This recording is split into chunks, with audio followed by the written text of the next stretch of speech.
Karyn, a massive welcome to the Lead on Purpose podcast.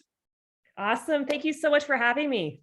It's so great to be connected. And I guess I should rewind a bit and just think back to a conversation I had with a mutual friend. He rang me up and was like, James, you've got to connect with Karyn. And that was Scott O'Neill. And anytime Scott O'Neill says, you got to connect with this person, I listen and I act. So I'm so glad he did that. Scott is a beautiful human. And, the same thing when he said, you have to connect with James. So here we are. Awesome. That's so good. Well, you and I have a shared passion, and we both could geek out on this topic for weeks and months, and that is leadership. Yes. But what is interesting is you have and your whole company has a really incredible view and a lens of leadership. So please share with the listener right now, what is that lens that you and DK Leadership look through? So leadership to me is a mindset. It is a mindset. It is not a title. It is not a role. It has nothing to do with what degrees we have beside our name, how much money we have in the bank. It is a mindset, because you can be and the one thing also that we really focus in is not just the mindset, but really figuring out what makes a great leader. And leadership, actually, you can actually start developing leadership from childhood, really for every single age group. So the area that we really focus in on is on leadership EQ skills, because leadership is a huge umbrella, as you and I know. And so we really hone in on leadership EQ skills and developing great leaders, both at work and at home. I love that. And it's interesting because EQ, like often when I'm chatting about that, people be like, oh, such and such has very low EQ or doesn't have it and never will have it. Yeah. Right? Yeah. But is EQ something that we can learn, we can improve, we can level up in? Yes. And you know what, this is actually one of the reasons why I love the topic so much, because when I really started understanding and researching and learning about EQ, I realized, wow, not only is it one of the best predictors of success, however you define success based on research, we know that in the 21st century is the best predictor of success. But the part that I got most excited about is that you can actually learn it. So while some parts of emotional intelligence are easier or more kind of like naturally kind of like almost help develop because of our personality type, most of the parts of emotional intelligence is actually all things that we can learn, which means that all of us can learn these skills to help ourselves be successful, again, however we define it. So I think that's the piece that I think is just so extremely exciting. That is incredibly exciting. And what I understand as well is that this comes from research. This comes from you taking incredible research and then distilling it into really powerful lessons and information. Yes, exactly. And so what I love to do, I mean, my doctorate's in marriage and family, so I'm actually a registered therapist, although I don't practice. I still practice, but very, very part-time. Most of our focus is on leadership development in companies. But one of the things I just find so powerful with this topic is that, there's so much research out there. And one of the things I love to do is go over all the research, find the patterns in the research, and then teach tools that are really easy for people to apply it. Because I find that we don't necessarily need more research. It's almost overwhelming. So seeing the patterns and then seeing the application so that people can actually create positive change, that's where what I really get excited about. And I know that the listener right now is getting excited going, okay, tell me, how do I level up my EQ? So when someone's thinking about EQ, I guess before they level it up, what is EQ? Yes. From your point of view?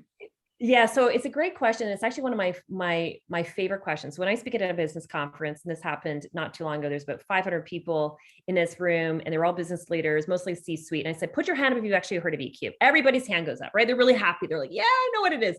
And then I said, and then the second question, put your hand up if you can tell me what it is. So out of an audience of 500 people, I'm lucky, James, if I can get 5 people to put their hand up. And in this particular conference, about I'd say about 3 to 4 people put their hands up. So I'm like, great. Okay. So tell me what is EQ? So right away, we start seeing the gap, right? We've heard of the word, but a very few people actually know what it is. And then they kind of fumbled through their definition. It was partly true, but only a fraction of really with what it is. And the third question that I love asking is, who can tell me how you develop it and build it? Nobody's hand goes up. And that is like right there, that speaks to where we've kind of dropped off, right? So there's been a lot of research about it. People write an article, but most people don't know what it is and they don't know how to build it. So what is emotional intelligence? It is simply a set of 5 skills. That's it. So one of the things, again, like what I like to do is take a lot of research, make it simple. So for everybody listening, think of the acronym CARDS. It's our own acronym because it just helps us kind of remember it. So here are the 5 skills. I want everybody to think about how would you rate yourself according to these 5 skills. So C stands for your communication skills, your ability to give and receive feedback. It's your ability to build trust with other people. A stands for your attitude of yourself. Are you arrogant, insecure, confident? It's also your ability to set meaningful goals in your life. R stands for your relationship skills, your ability to see life in a different way. This is where generational differences, cultural differences, personality differences, racial differences come into play. It's realizing that how I see it is different than how you see it and how other people see it. So that's where empathy is also kind of part of that third category. D is a really interesting one. D is your decision-making, performance, self-discipline skills. And so a lot of people don't realize that when they are managing their time, they're actually using their EQ. So someone who has very high EQ, they know what their priorities are, they take initiative, they step on the gas, they know how to kind of basically maximize, with what needs to get done, even though it may not feel good in the moment, but they do with what's important. All of that is part of emotional intelligence. And the last one, which is really significant, certainly when we see the mental health crisis that's happening, is our stress, anxiety, emotion management skills. So somebody who very high EQ, they know it stresses them out. They know how to set boundaries. They know how to say no. They know the importance of self-care. They might really focus on exercising to kind of lower their stress. And so somebody with very high EQ can perform at a very high level. Okay, so that's the A and the D with very low stress. So those are the 5 skills. And so for anybody listening going, gosh, I really want to kind of get a little bit more data on that, then you can go to our website, dkleadership.org. .org is not a charity. It is a for-profit. People in Canada, in .orgs are very popular. So dkleadership.org, and you can actually download a free leadership EQ scorecard. And you can actually download it for yourself, your team, your kids, because a huge piece of this topic, James, is really starting to have some self-awareness. So you can do, it's 1 page, so it's easy. You can do it in 10 minutes and you can figure out, okay, of these 5 skills, which ones am I doing really well? And which ones do I need work? And just starting to have that kind of self-reflection is like really a good first step. That's so amazing. And I'll be doing that right after we chat. I'll be going to the site and downloading it. I'll also put that link in our show notes. So if you're listening right now, please go and do it. Take the action. It'll take you 5-10 minutes to do. And it's heightening that awareness. So, okay, now that we know how we can develop it and we take this assessment. Yes. Where to from here? So if we went through each part of those pillars for cards, how can what's one thing in each of those pillars that we could do to 1% improve in that area? It's a great question. So there's actually, I'll give you 2 actually. So step 1 is do the assessment, because you're going to have right away, you're going to kind of figure it. Oh, and you'll just probably feel better because one of them are going to be probably better than the others, right? We're like, oh, you know what? In this category, I'm actually doing not too bad, but the other ones I have to. So I think doing the assessment is kind of a good first step. In terms of how do you build it, there's a lot of different ways, but a couple of really good practical ways is identify the superstars in your life according to the 5 of the 5. So think about who are the superstars of people that you know, not somebody on television, somebody that you actually know, that is just crushing it as it relates to communication, or is really good at goal setting, or is really good at stress, or is really good in terms of self-discipline. Like put a name, so print off the assessment and then put a rock star in your own life that you think is doing an amazing job. And then go out for coffee with them, go for lunch and say, you know what, I was listening to this amazing podcast and I did this assessment and you were the person that I thought is just doing amazing this. Can you give me some pointers on how do you do it? How do you give feedback so people listen? Or how do you manage your stress without kind of, how do you say no without feeling guilty? Like lean in and ask the rock stars in your life on what the skills and habits are that they have done according to that. And you will get a wealth of information. So that's kind of one really practical way. And if you don't feel like you have the confidence to maybe ask the people, just start observing, watch them, watch how they handle feedback, watch how they set goals, watch how they say no, just pay attention. And because it really is like a language, it really is like a language, James. And so if people, and that's why if you kind of hang out with people with very high EQ, you're just going to start learning it. You're just going to start learning the language. Just like if I want to learn French, I want to hang out with people that speak French. So that's a really good way. Another way that's really powerful is to ask for feedback. This one's scarier, but it's incredibly powerful. So ask, 2 to 3 people in your life, work and home, because you're going to get different kind of feedback. You can basically print the assessment for yourself. Here's how I think I'm doing it. And if you're really gutsy, copy it and give it to your spouse, your kids, and maybe 2 or 3 coworkers and say, how would you rate me according to these? And then just see if the numbers match. because it's possible that we think we really manage our stress really well. And our spouse is like, no, you don't actually, because when you come home, you're like crazy or you're like stressed out. And so getting that feedback is a really powerful way of maybe showing us some gaps and some blind spots of where we actually have to lean in and kind of make some changes. That's great. And if we get that feedback and we rebut, we defend, we justify, we get angry, what does that say about our EQ? Yes, it says that we're really struggling. It says you need to read my book and take some courses, because the key thing with emotional intelligence is that this is a journey for all of us. Nobody really arrives. Okay. This is an ongoing, lifelong journey that we all need to kind of pay attention to. And so when you're asking for that feedback, try to get curious, not defensive. Try to get curious, not defensive, lean in. And if something doesn't really kind of make sense to you, say, I'm surprised by that. Can you kind of give me an example of what I've said that has given you that impression? Because it's so tempting for us to get defensive with feedback, but we want to get curious, not defensive. Yeah, absolutely. And I want to try and, from my own mind, I'm thinking through this. So in my mind, we'll say we've got this neutrality line. Below that line, we can experience anxiety, depression, suicidal ideation, and we can go and get therapy for that. Above the line, that's where we're growing. That's where there's hope, there's joy, and we can get coaching or even some consulting above the line. So with EQ, if I had some major trauma that I hadn't dealt with, and I'm below the line, so to speak, and dealing with anxiety and depression and so forth, can I still develop my EQ, or should I have other support along with me as I'm developing it? Absolutely. Every single person can develop emotional intelligence. It does not matter. And this is part of the reason why, again, when I kind of went into this work, because I'm registered as a therapist as well as a specialist in this area, it has really given me a very wide net to work with people, because I will work with people that have massive anxiety, depression, low self-esteem. But I also learned, because I've been doing this for a long time, that with certain tools and skills that are very practical, it is amazing with what people can actually do. And so while some parts are, for sure, is there chemical balance? Is there certain, there's a lot of things, obviously there's, genetics will obviously play, but James, this is one of the reasons why I'm so excited about this. When I first started practicing 25 years ago, it was at a medical office, and I worked with 3 physicians there. And so when people have anxiety and depression, where do they go? They go see their doctor. So they would go see their doctor, and I came on board. I was pretty young. I was really excited, ambitious, and, wanted to kind of help people. And I just learned if I could make things really practical and really, really tangible, and if I had people that were hungry to learn it, we could kind of do some really cool things. And so I would start working with people with some very, very heavy topics. Suicidal, cutting, self-harm, addiction, you name it. But I realized that if I could help them with their mindset, and if I could give them very concrete tools and help them understand, anxiety and depression is just a feeling. It's the thoughts that are the problem. So if I can help them change their thought pattern, it will actually help indirectly change how they feel. And if I could help them do that, all of a sudden anxiety drops, depression drops, confidence kind of goes off, self-harm kind of completely stops. And my clients were seeing such tremendous impact.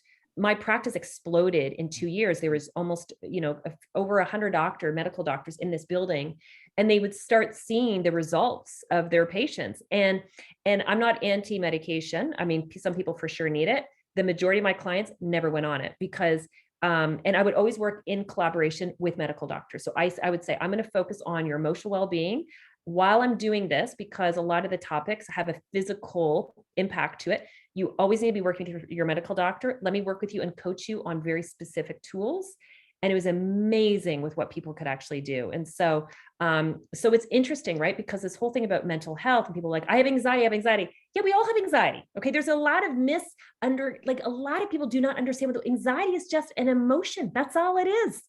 We all have anxiety. And so the challenge is that, and we're seeing this in the workplace, a lot of HR, we don't know how to manage this. We don't know what to say when people come into our office and say have anxiety. But this is where my background has been super, super helpful, because I train, I teach, I've seen tremendous results with what happens when we change our mindset, which is that A part. Okay. That A part of the cards. When we really learn how to master a healthy mindset, it has massive impact on how we actually feel. And in my book, I think it's like the 10th or 11th chapter, I kind of give examples on how I how I help clients, C-suite, senior leaders who are also parents. They want to kind of do this for their kids as well. How you can actually change your mindset. When you change your mindset, it literally indirectly changes how you feel. This is the stuff they need to be teaching in schools. I'm with you. Like this is the practical stuff, this is the practical stuff because everyone talks about this mental health crisis, and we are in a mental health crisis because we're not teaching this in schools. Like, so I've had so many clients over 25 years going, this is like a game changer. Like, it's a game changer once we realize of how much power we actually have. So it's very exciting. I think I just get very excited about it because I see the results and I know that it can really help people. Yeah, I can see that passion, and it's just, we need more of your message. We need more people reading your book. And I want to think about the mindset for a moment. So what I hear is that, hey, look, we can influence our mindset, and we have a lot of actual influence over it. So for the listener that's listening right now, what are one or two ways that they could actually influence their mindset to create more harmony, to create more positivity, to create more hope, and to manage the anxieties that we have literally every day? Yeah. So it's a great question. So the first thing I want everybody to really understand is the mechanics, and we're going to kind of go into a little deeper on the S side. Okay. The stress and energy and emotion management. So the first part is I love things that I like logic. Okay. I love logic. I like numbers. I like things to make sense. And I find that with a lot of my clients, if, when we think about emotions, it's like, it just seems so abstract, and it's like, oh my gosh, I don't know. I don't understand it. So it's like, it actually creates anxiety when we even think about it. But I tell all my clients, if we can really understand how our emotions, feelings work, and then we actually can learn with what we can do, all of a sudden it's like, oh, that's how it works. So here is kind of like a 101 lesson. We're all going to have situations or stimuli. Things are going to happen in our life. We're going to get bad feedback. Maybe our parents neglected us. Maybe we've got a disability. We're going to have stressors in our life. We all have them. Okay. Some people, their parents divorced. We've got like financial barriers. So we all have stimuli or stressors in our life. That's external. But what happens is how we think. Every time we have stressors, our mind will attach a meaning to that stressor. Okay. Our mind will attach we'll have a mindset about that stressor. And that mindset could be either really healthy or it can be really toxic. If it's healthy, I'm probably going to feel, I might feel discouraged, but or sad, but I'm not probably going to feel depressed about it. But if my mindset is toxic, I'm probably going to feel really anxious and stressed about it. So it's really learning how to figure out, like, what are the thoughts that are inside of my head, and how we think drives how we feel, and how we feel drives our behavior. So it's cognitive, emotional behavior. So it's like this domino effect. So feelings are just like anxiety, depression. They're just feelings. That's it. And we've got hundreds of them. Most people think we have between 5 and 50. We've got hundreds of feelings. You can't change feelings. They're not good or bad. They're not right or wrong. They're doing their job. So you can't change feelings, but you can change your thought. So if I tell myself, I'm stupid, I'm stupid, I'm stupid. If that's my thought, James, how am I going to feel? Stupid, of course. I'm going to feel stupid. If I feel stupid, then how do you think that's going to affect my behavior, my actions? What's going to happen in terms of me going after jobs? What's going to happen? What do you think? Well, you're going to definitely limit yourself. You're going to feel like you're not worthy, you're not enough. Exactly. So you can see the domino effect, but it all started with a thought, right? So it all started with a thought. So if I'm telling myself I'm stupid, I'm going to therefore feel crappy. I might feel anxious. I might feel depressed. And that's going to now negatively impact my performance in my life. But if I can change my thought pattern to, maybe I'm struggling with something, I need to learn how to ask for help. And I can kind of start thinking about being very mindful of what are the thoughts that I'm telling myself. Are my thoughts truthful? Are they kind? Are they empowering? Or are they toxic? Because if they're toxic, we're going to feel like crap. If they're really empowering, we're going to feel hopeful and kind of start putting a plan together. So it's all around helping people really unpack, what are the thoughts inside of my head? How does that drive my behavior, and how does it drive my behavior? And then learning how to change the thoughts. It's very powerful. It's deep, but it's so powerful. And I love doing it with clients of all ages. You can teach this to 8-year-olds, and I have clients that are in their 90s. So you can teach it pretty much for every age group. It's gold. I love it. And so for the person that's in process and they're going through life and they're trying to figure out, what are my dominant thoughts? What are the things that keep coming up?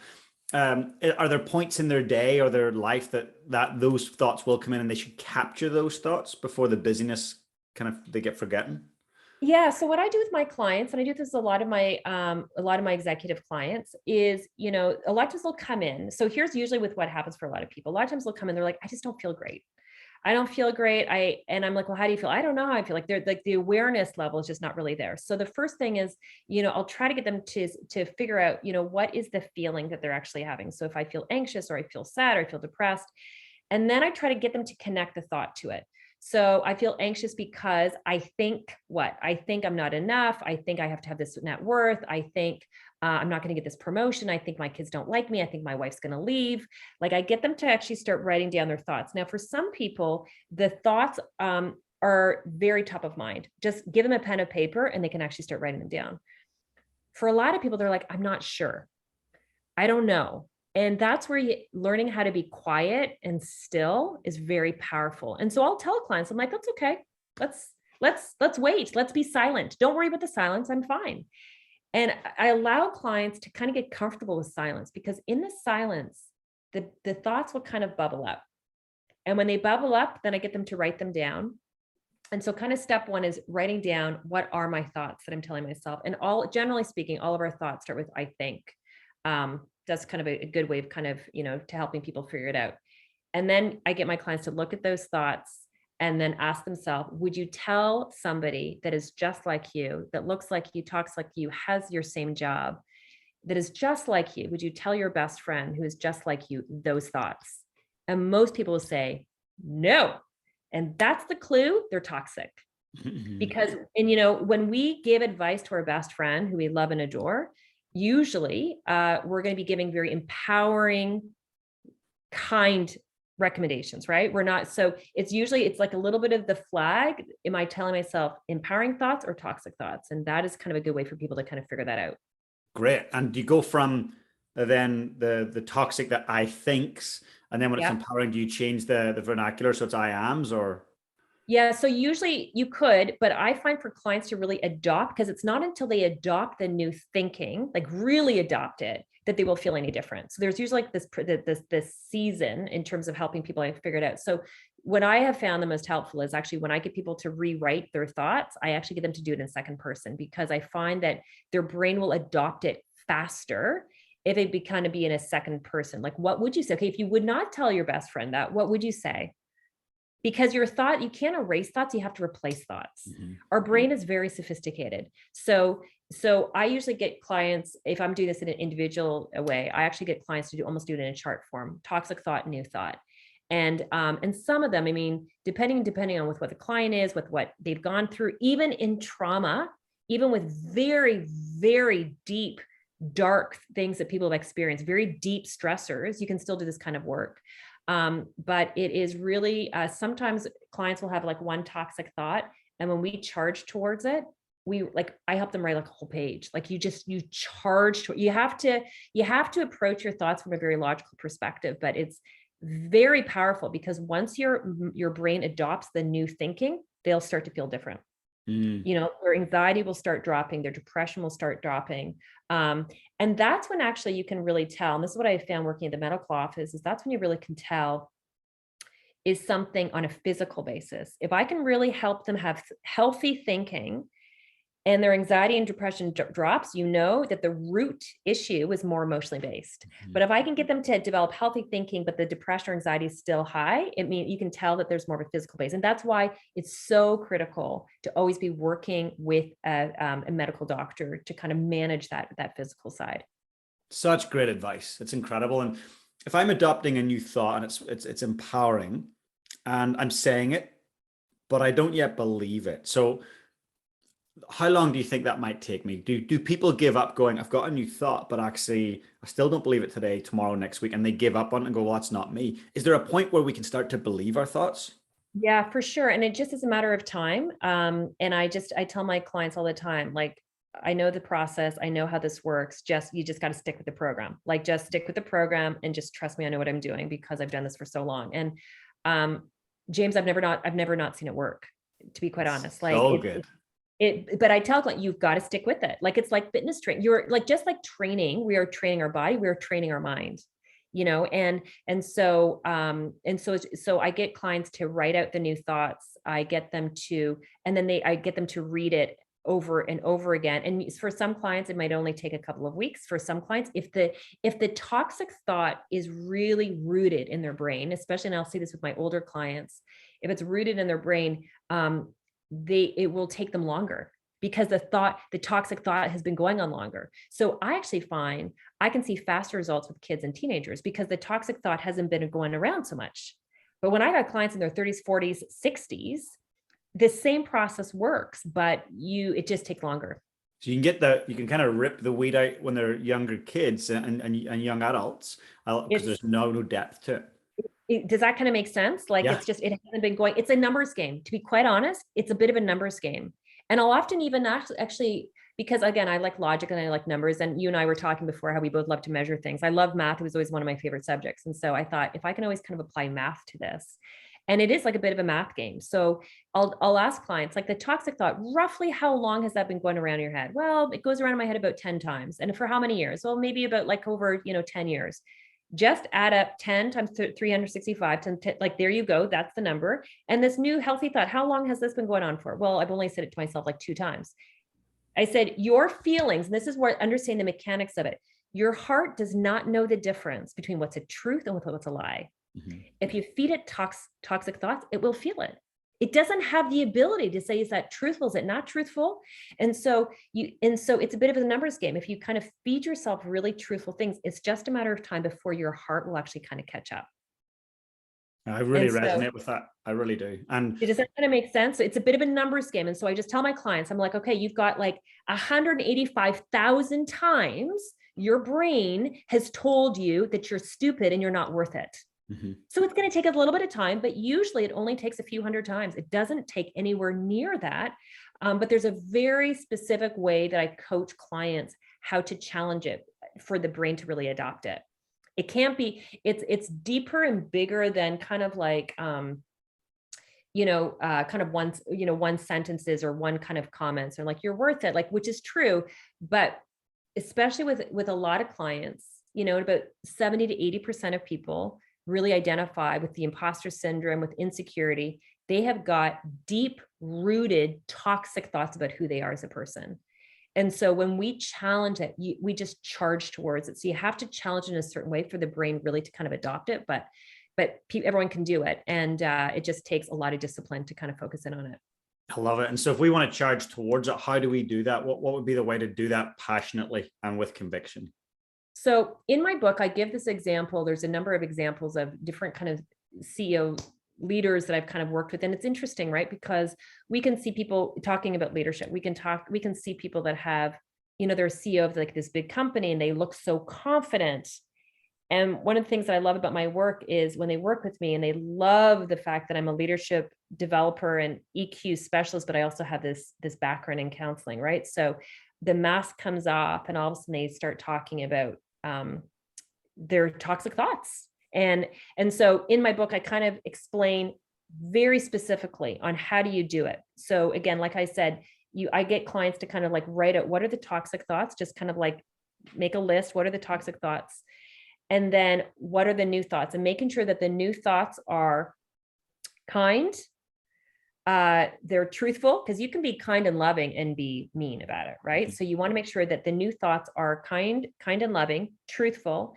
Get a person to focus on what they can control, help them accept what they cannot control, and be specific. It's got to so whatever that new thought is, it has to check off those 5 boxes. Mm-hmm. Okay, that's the new mindset.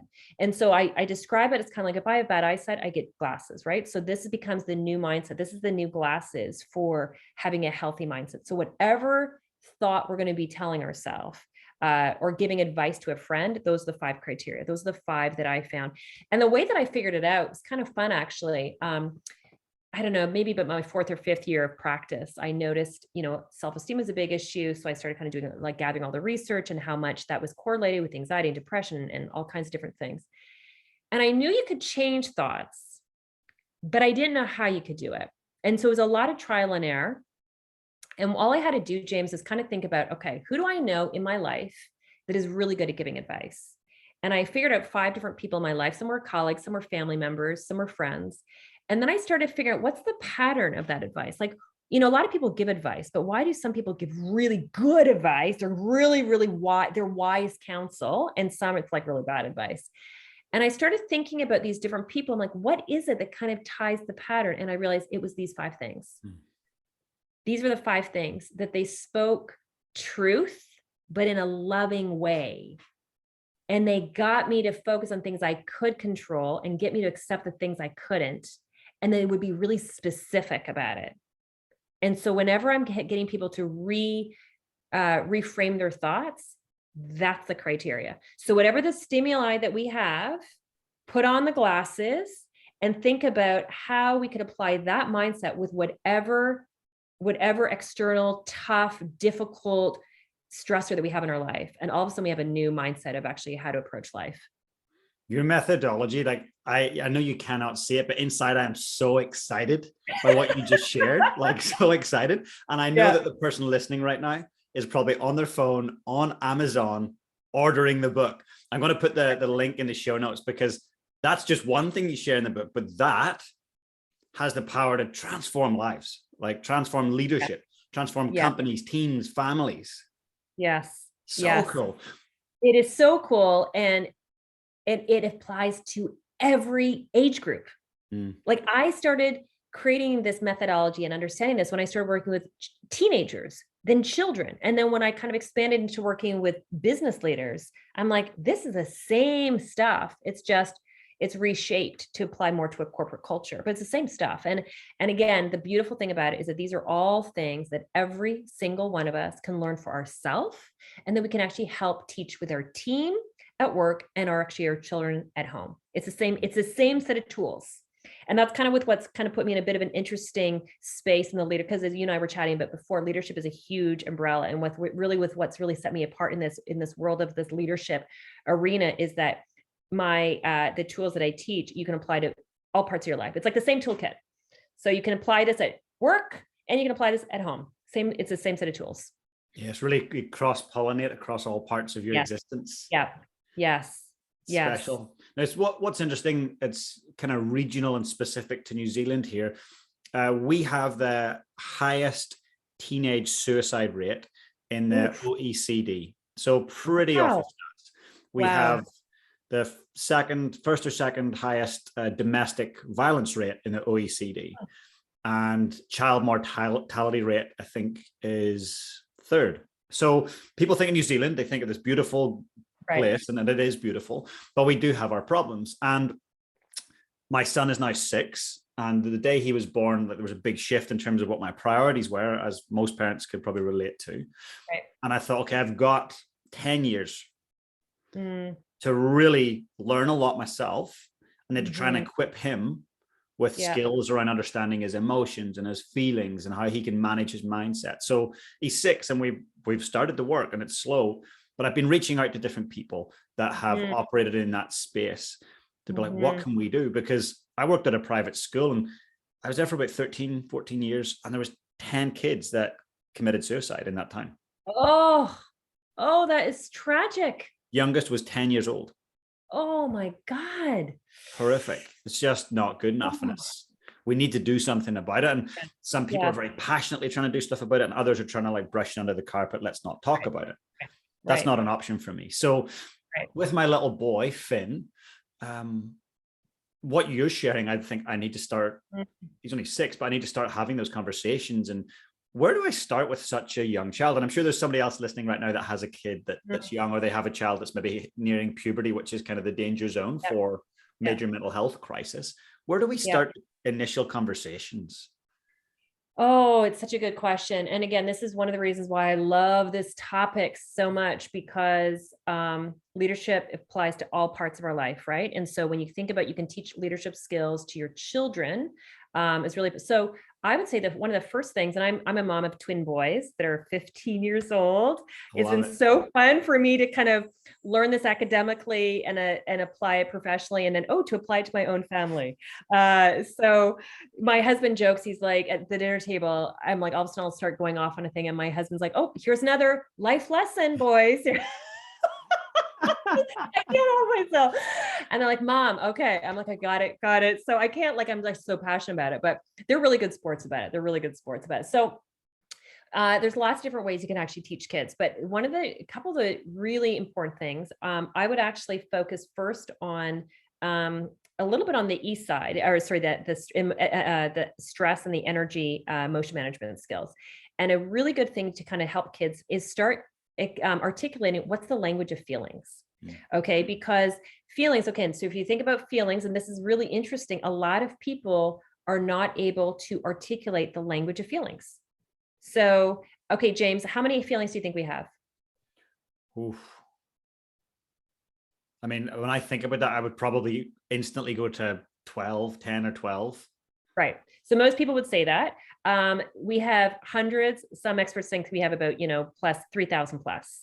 Happy, sad, overwhelmed, nervous, anxious, exhausted, perplexed, tired, passionate. What was that? I don't know, 10, 12. So we have a huge vault of feelings. Most of us don't know what they are. We don't understand how they work, but they don't understand how they affect us.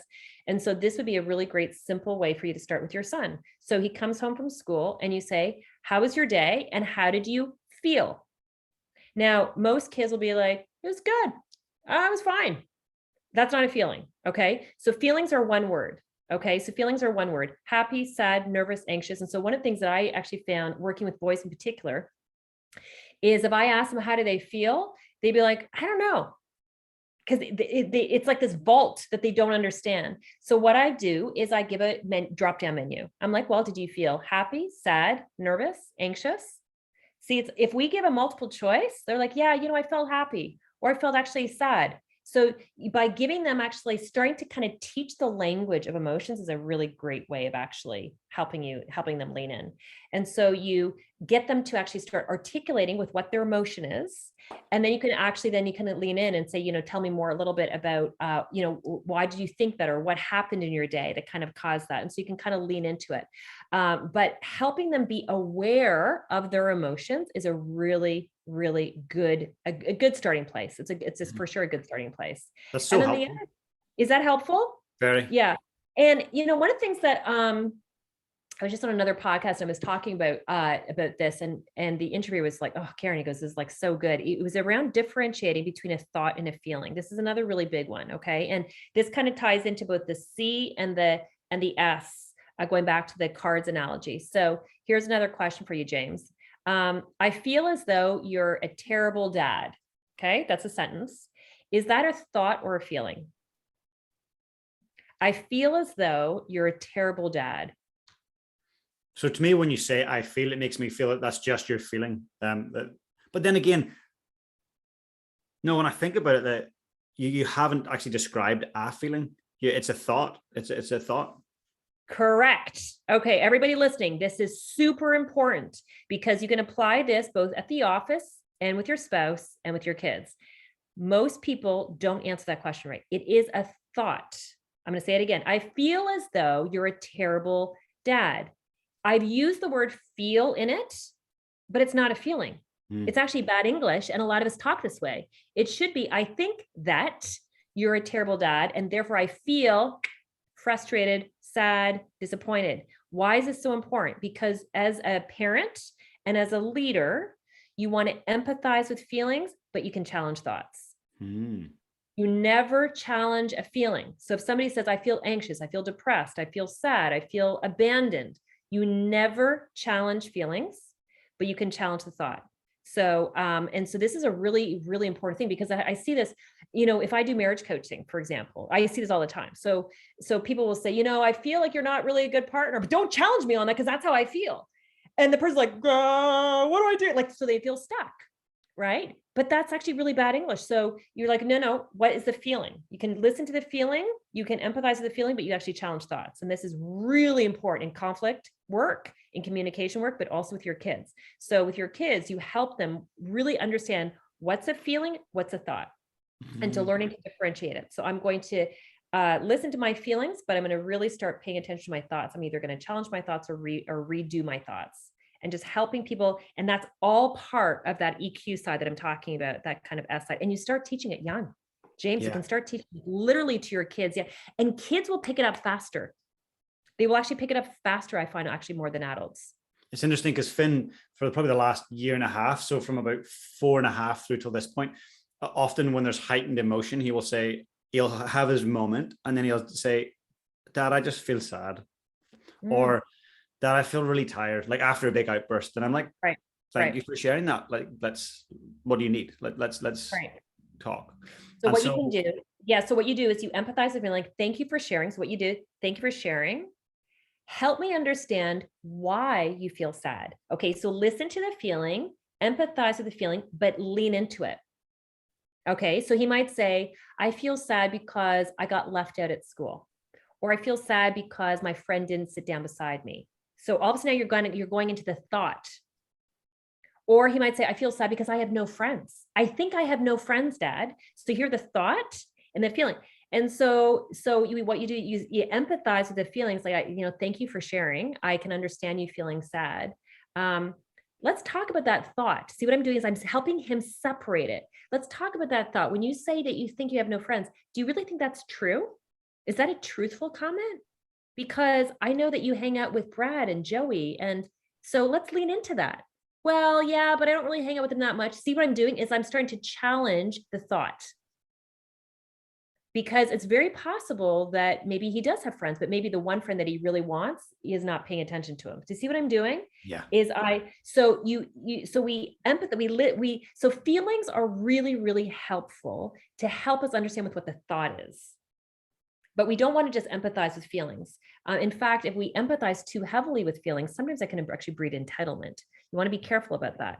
Okay, so you listen to the feelings, but you kind of like lean in and figure out what's the thought. Is the thought truthful? Is it really toxic? And that's the part you want to get to, and to help your kids. And what's so interesting about when you're saying this, I'm seeing and feeling and hearing Finn in this situation, but I'm also seeing a CEO talking to a staff member. Like, it's no different. Someone on your team is going to be experiencing these same things. And that's a great methodology that transcends all ages.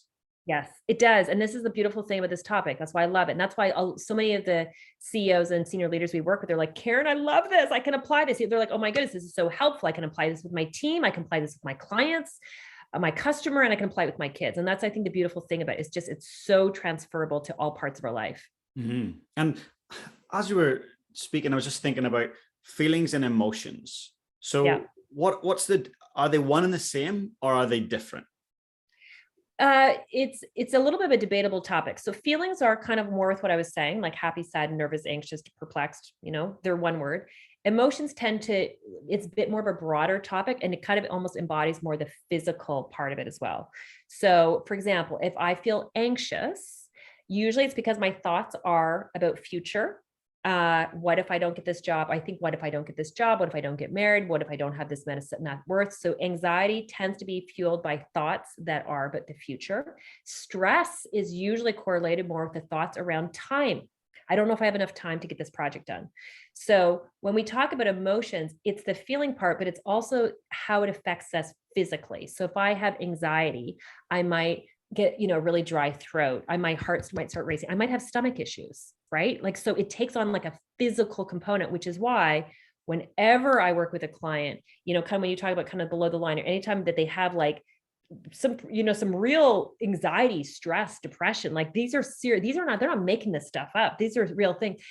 I always have to make sure I'm working with a medical doctor, because there's a physical impact, and so it's very much of that kind of collaborative approach. But when we think about emotions, we kind of think about both the thoughts, the feelings, but also kind of that physical kind of in terms of how it affects people as well.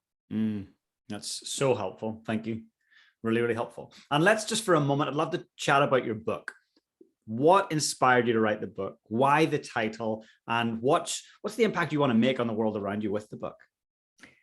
Oh, great question. So the book came out of, if anybody has seen my TED Talk, you will have heard the story. It'll be a little bit of a repeat, but so it was my second year of practice. I was specializing with teenagers, millennials. I love young people. But it was this one particular day was a bit of a game changer. I had all these different teens coming into my office, and it was my 7:00 appointment. She came in, she was about 17 at the time. And she started talking about how she didn't like who she was. And, it was interesting. She was a high performer. She was a top A student. She came from an affluent family. Like, on the outside, this girl looks like she has the perfect life. And this is, I saw this all the time. But what was interesting is in my office, the mask comes off and she really starts talking about how I'm not enough. I don't like who I am. And how is it, how is affecting her friendships and all kinds. And she had massive anxiety and massive perfectionism. So it was the way that she looked at me. And, when you said you used to work at a private school, I remember looking at her, I said, what is being done about this in your school? Because I keep hearing this narrative. And it was the way that she looked at me, James. She said, nothing is being done in my school. And it was the way that she looked at me. And I remember saying to her, I'm going to do something. Like I literally blurted it out. And at the time I had my master's in counseling, I knew about self-esteem, but I didn't really know how it worked and how to change it. So I just booked off time, and basically spent several days at the university and kind of pouring through the journals, because back before the internet, that's what I had to do. There was no internet. So, right. It was like old school. This is how old I am. And so I literally am climbing up and down the ladder of the University of Toronto libraries and pulling off journals. And I started again pouring through the research, and I started seeing this very powerful pattern on confidence and how that affects goal setting, perfection, emotions, how you choose friendships and all that. But it was all scattered in all these different journals. Like every researcher has kind of done a different part of the research. And I thought, how can I make this easy for people to understand? And then I just remember sitting back and started mulling over, how could I kind of make this all fit together? And then I came up with the 3 chairs. So the 3 chairs, I created the concept of 3 chairs. I started teaching it in schools. I begged high schools to take me, I had no speaking background. I begged a principal to take me up on it. And I remember the first time I spoke at a school, I had kind of decided on the concept of the 3 chairs, but had never tested it. There was no testing, James. Zip, 0. There was no testing. I just had this idea in my brain. And I said to the principal, give me some actors, put me on stage, give me some chairs, and I'm going to teach kids about self-esteem. And I literally almost threw up in the car. I was so scared driving to school. I'm like, this could really, really fail badly, but I thought I'm going to go for it. And so once I gave it my first high school, it was 500 kids, and I watched the body language. They got it. Once I taught the concept, they got it. And I'm like, oh my goodness, this thing is it's resonating. So I'll share with your viewers just so they can kind of understand with what the 3 chairs are, just so that people can really understand it. So these are the 3 chairs. This is the book. It's called The 3 Chairs. And so what it is when I would do this in schools, I would actually have actors, young people act out the characters. I give them a character sketch. So that's very powerful. But when I teach this in companies, I usually just get 3 chairs and put them in front of people and kind of explain it. So here's the concept of it. And this is all based on science. This is all based on research. And the book gives you all the research on where I kind of found all this, all the data. But a person in the left-hand chair is what I call the insecure leader or the blind attitude. This is the person, they put themselves down. So they're very tough on themselves. They could be a CEO of a company, but internally in their own head, they're their own worst critic. They put themselves down. They're super tough on themselves. That's where the imposter syndrome kind of fits in. The one in the right chair is what I call the arrogant leader. They're arrogant. They're full of themselves. They put people down. They're pretty aggressive in their communication. They don't really care how it makes other people feel.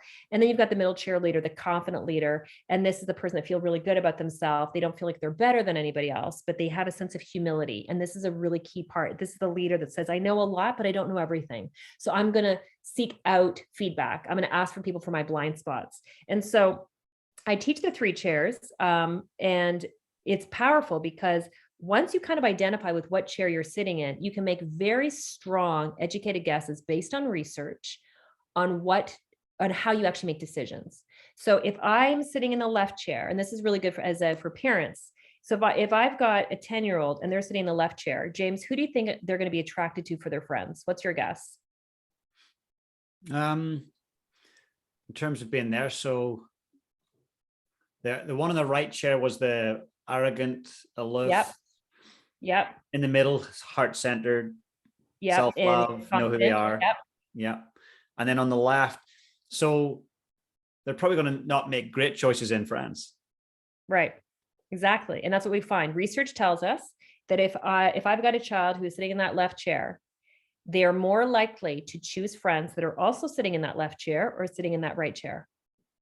Interesting. So they're not going to go for the person that's got that self-confidence. And no, if I've got a child who's sitting in that middle chair, they're more likely to be unconsciously attracted to people who are sitting in the middle chair. Now, a lot of times, so just take that one little bit of data, just the one. I mean, okay, so this is what I got so excited about. When I'm sitting at this university and I'm like, hang on a second. So if somebody is insecure, they're more likely to be attracted to other people who are insecure. And I was like, well, that doesn't make any sense. But when you understand the mechanics of it, it actually does make sense, because what happens is, if I'm in that left chair, or if my child is in that left chair, and I'm telling myself toxic thoughts, we talked about toxic thoughts, right? If I'm telling myself toxic thoughts, I'm not worthy, I'm not worthy, I'm not worthy. What is that middle chair person going to do? They're going to say, Karyn, you're worthy. But that doesn't match what I think. So what will I do? I will discount it. You're just saying that. You're supposed to say that. You're my counselor, you're my mom, you're my parent, you're my friend. I won't believe them because it doesn't match my thinking. But the person on the right chair will say, you're not worthy. That matches what I'm telling myself. So guess who is attracted to? And that's why friendships are attracted usually in those two end chairs, and also dating partners. Wow. So I'll tell you a really cool story, James. I was speaking at a private school in New York City. This is a number of years ago. And it was a parenting event, and it was on the three chairs. And afterwards, I have a woman come up to me, a mom, and she says, where are you going right now? I said, well, I have to go back to the airport. I'm flying back to Toronto. She goes, my limo's downstairs. Can I give you a drive in my limo back to LaGuardia Airport? I'm like, sure, great. New York City is very, kind of a bit crazy with taxis. So I get into her limo, and with all the traffic, it took us about an hour. And for an hour, she debriefed her life according to these three chairs. She goes, Karyn, she goes, I came to hear about a parenting conference, and I'm sitting and I'm listening to you. And that three chairs actually blew my mind away, because all of a sudden I could understand why I made certain choices, why I chose certain friends, why I married the husband I did, because I'm sitting in the left chair, come from a very affluent family. Everybody thinks we have this great life, and I have massive anxiety, very low self-esteem. And who do I marry? I marry this guy. Our marriage is horrible. He blames everything on me. I'm the problem. We have a horrible marriage. We divorced. And so I'm now single. I've got this daughter. And where she's sitting in this chair. And she goes, I'm just listening to you. And everything started making sense. And this is, again, when we talk about why is this not being taught in schools, right? She said, this is such a simple, brilliant concept. And she goes, I want to be that model. I want to show my daughter what this looks like. Because, we're not born in these chairs, James. We learn where to sit, and we learn from a lot of different places. But what I have found in my work in 25 years, the best predictor is our parents, and even more specifically, the same gendered parent. There are exceptions to that. I see lots of exceptions. But I would say from the majority perspective, that's what I see. So if I'm sitting in that left chair and I have a 15-year-old daughter, and she sees me afraid to take risks, she sees me care what other people think, she sees me not say no, she sees me kind of, be feedback fragile and fall apart, she sees me weigh myself all the time, she picks it all up. We learn it. But if she sees me sit in that middle chair, she sees me set boundaries. She sees me see feedback as data. She sees me prioritize self-care. She also learns that. So for every parent listening, learn how to sit in the middle chair for yourself and show your children what this looks like. Just be it, show it, because they will start learning it without even realizing that they're learning it. So, when you talk about little Finn, for you to show them, this is what the middle chair looks like. And for any parent, again, this is a business book, right? It's a business book, but I taught this to teenagers and children. And the TED Talk, what's a little bit different about the TED Talk is when I taught the three chairs in my TED Talk, I intentionally broadened the audience so that people could watch the TED Talk as a family, in schools, and with companies. And so again, if you go to our website, you can actually download questions. You can download discussion questions for families, for schools, and for teams. So you can watch the TED Talk and then go through the questions, because the whole point is, I want people to learn this, yes, in the workplace, but let's start teaching it to kids. Let's start teaching it to schools, that all of us can learn how to sit in the middle chair. And so for Mother's Day, with my own boys, I said, I don't need a gift. What I want for Mother's Day this year is I want us to watch the TED Talk together. They hadn't seen it yet.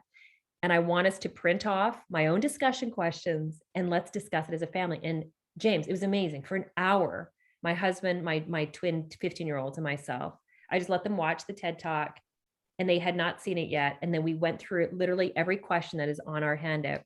We had the most amazing family conversation about where we see ourselves sit. Maybe when we see ourselves sitting in the left chair or the right chair, when are we in the middle chair? Because nobody sits, I forgot to mention this, nobody sits 100% in this chair. Okay. All of us are moving around. Okay. There's no such thing as perfect. So nobody sits here 100%. My question for everybody listening and watching is, where do you see yourself sitting the majority of the time? And then you can also kind of even broaden it. You can even ask yourself, okay, so when do you see yourself sitting in that right chair? When do you see yourself sitting? I have had, senior leaders that I work with say, Karyn, at work, I see in the middle. I am confident. I know when I go home, I don't know what I'm doing. I don't know how to connect to my spouse. I don't know how to connect to my kids. And so it's interesting. We move around. So, but where do we see the majority of the time? And then what can we do to help ourselves sitting in the middle chair? Yeah. I hear you saying, like, lead yourself first, learn to do this, and then you can lead others, being whether that's your kids, your team, whoever that is, but actually figure it out for yourself. I really love that approach.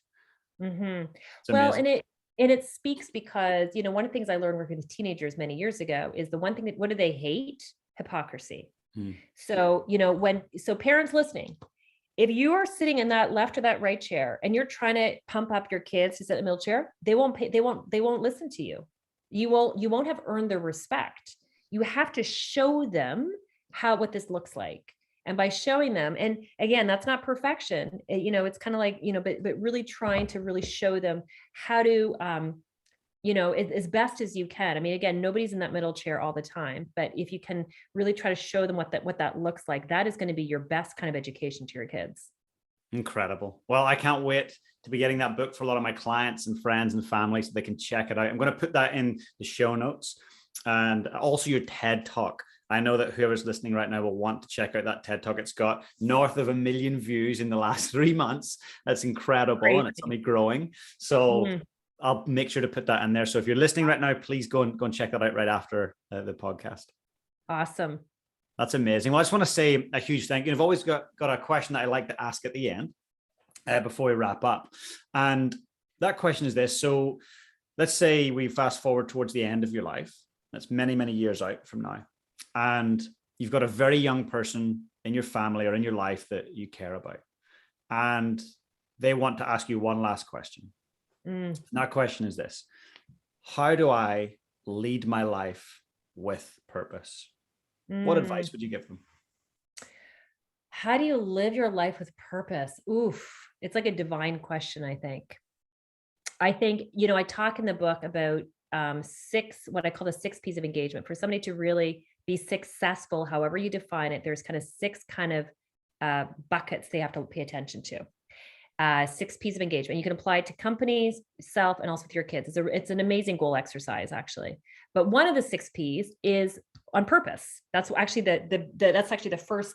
And so we have a career course that we teach young people. And for me, when I was trying to figure out what my career was going to be, when I had finished grad school and I was trying to figure out what that is, and I knew that I didn't know exactly what I wanted my job to be. I knew I wanted to help people. And I realized that was my purpose. My purpose is to really help people. I want to help people live their very best life. I want them to learn how to sit in the middle chair. And so whether or not that means I am speaking to high school students or writing books or doing courses, to me, it's really helping people I understand and identify their self-worth. That's my purpose. And my purpose, my career purpose, but also in my own family. And also in terms of the people that I surround myself with is really helping people identify with what their purpose, and really understanding with what their self-worth is. That is what I'd say is my absolute purpose. I love it. And again, you're modeling it. So that young person in many years' time will look at it and see what you're doing, how you're doing it. And rather than even verbalize the advice, you're walking the talk. I hope so. My word, I don't know if you do this, James, but I actually, every year I choose a word for myself. I set all kinds of different goals, but I'll always have one word that is kind of my word. And this year my word was impact. I really, I felt like for 25 years, I have worked with the most amazing families and companies and teams. But it's in our company, and there's only X amount of people that we can kind of work with. And so this was the year to really, my word was impact. We talked earlier about kind of the global impact. And I think that's why I was just so excited about the TED Talk and the book and podcasts, right? Like, to me, podcasts is like a great way of giving that, kind of reaching more people and having impact. And so I hope everyone's found this really helpful, and check out the resources and really lean into it. I hope this has inspired people to kind of take action to really understand their own self-worth and how that is really the starting point in terms of being a great leader. You've been an amazing guest to chat with, and your message is phenomenal. It's really powerful and it's very simple. I understand it, and the way you distill it, it's very helpful for me to just actually understand and embody it. And so I'm excited to share that with, there'll be thousands of listeners that'll be listening to this. So you've impacted definitely thousands more people today. Awesome. So I wish you nothing but the best, and I look forward. I don't think this is the last time we're going to chat. I feel there's many more conversations. We got to do 2.0. I'm telling you, there are so many parts. I mean, we really just kind of focus more, really, to be honest, we just really focus on the stress side, actually, that the last category. We got lots more we could talk about, James. But between now and our second conversation, I've got a challenge to the listener right now. Listener, buy the book, read the book, highlight the notes, write all your questions. And if anybody has any questions that they want me to pose to Dr. Karyn, send them to me. And in our second conversation, we'll dive deeper into the book. That's a great takeaway. And then do the scorecard, everybody. That is a really good way around lean into this. Like, this is all based on science, but there are practical things that everybody can do to kind of get themselves in that middle chair. And when we think about the middle chair, again, that middle chair concept, they have worked on those 5 skills that I've talked about, those 5 cards. So that's kind of the secret sauce. And all of us, doesn't matter what our education background is, what our age is, what our title is, all of us can learn how to sit in the middle chair when we develop those 5 skills. So amazing. Thank you so much, Karyn. You have the most amazing day. Thank you so much. Hey guys, if you enjoyed the content today, please smash that subscribe button below. And if you want to become part of my community, I've got an amazing free Facebook group. Please come and join us. The link is in the description below. And also, if you've got any questions about today's session, I'd love to know. Just comment below and I'll be sure to get back to you guys. Have the most amazing day.